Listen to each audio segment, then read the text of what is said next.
again, welcome to episode 2 of Back on the Bank. We are actually back on the bank. I'm currently sat on a syndicate at Phil's. I've done a night and it's been quite successful, so there will be a blog coming for that in the next couple of weeks, so keep your eyes peeled. It is worth the watch. So what's been going on previous to that? Well, the last couple of weeks in May pretty much, I've again done a couple of nights on Franklin's. The first night I got in a swim, I think called the Irises. It's like a little point that goes out between the two safe banks, or roped off safe areas for the fish. I decided to try a tactic a little bit different. I took a little bit of bait, bit of boilie, bit of pellet, and mixed a bit of corn in it, just some high quality food really. Decided I was going to find an area, put some bait on it and just sit on it, not touch the rods, and see if at some point a fish would come in and I'd have one. From the off, it was a bit of a disaster. I managed to get the deeper stuck in a tree and had to call the bailiff out, a guy called Simon, who come out there to save me bacon. Thanks for actually coming out for that though, Si, if you're watching this. I really appreciate it. I would have been gutted to have lost that because it's obviously quite a bit of money. But anyway, just to explain what happened, I pretty much found a spot and was just going over the top of it with a deeper, and it come out of the clip and obviously went straight into the island trees. So it then managed to crack off and I couldn't get it back. So luckily he went out with a boat and saved my day. The guy to my left, I'm not quite sure who it was, but he ended up going for your swim, so apologies for ruining your swim that evening. I think you might have had a few though, because I heard a bit of commotion going on, so I think in the night you might have had a couple. So, you know, maybe I stirred it up and produced a couple of bites for you. Probably not, but that's what I'm going to think. Anyway, so from there, I ended up finding a spot, putting some bait on it, and I sat on it for the night.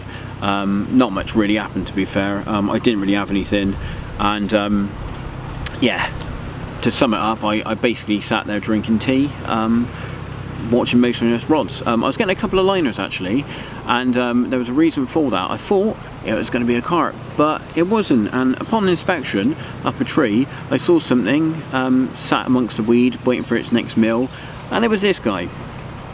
That's right, it was a pike. He was sat there sort of cruising around the margin, kept picking up my margin rod.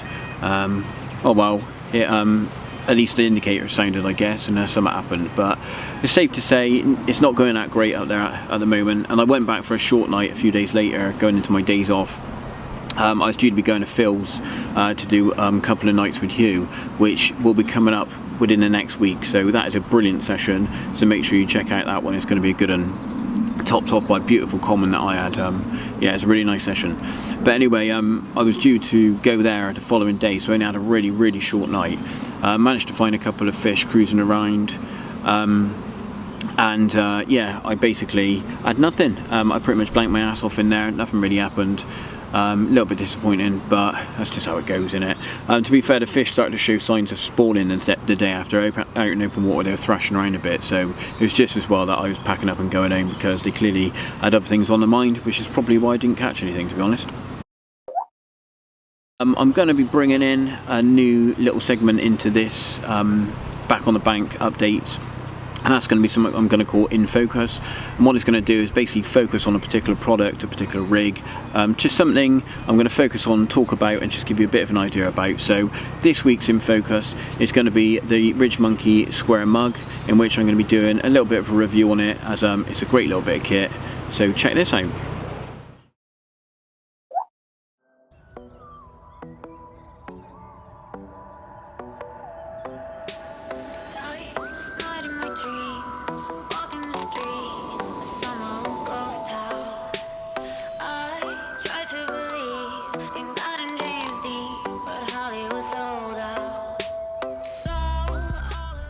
Hi guys, welcome to the first instalment of In Focus, and we are going to be looking at the Ridgemonkey Square Mug.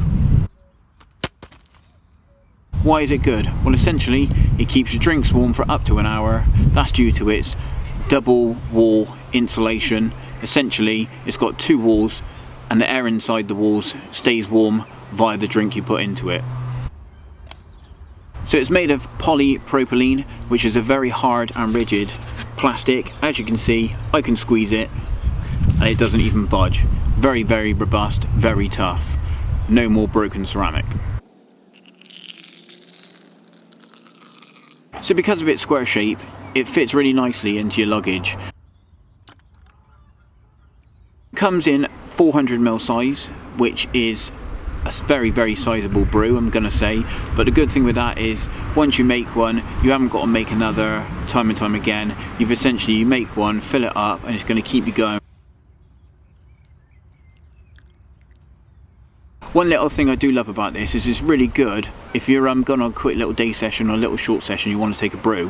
What you can do is actually either put a little coffee pot and a few tea bags and a spoon inside it, or you can even put a very small stove inside it because of its size. So a little tip there, if you want to travel light, just stash a few little bits and bobs inside it, maybe tuck it into the corner of your bag or clip it on the outside with a little clip, and you can save yourself a bit of room. So another great thing about it is that it's very stable. Because of its square shape and 400ml size, it's very hard to knock over, which is fantastic because no one wants to knock over a brew while on the bank. So there you have it, the Ridgemonkey square mug. Very simple little product, but it's going to keep your brews warmer for longer.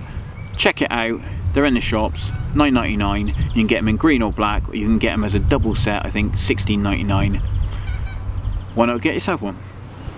So yeah, it's a great little product. Hopefully you have a look at it. I really do like it. It's not really something I tend to sort of do a review on because it's quite a simplistic little product, but it is a great little bit of kit, and I do really recommend getting one.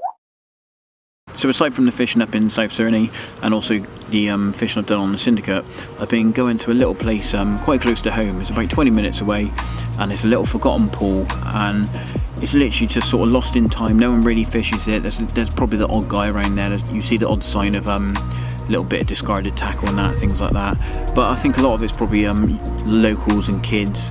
There's a lot of sort of little fire pits dotted around where clearly some of the locals have probably been there enjoying the weather. But it's a lovely little place, and it takes me back to when I was younger, when you kind of had that unknown about what you were fishing for.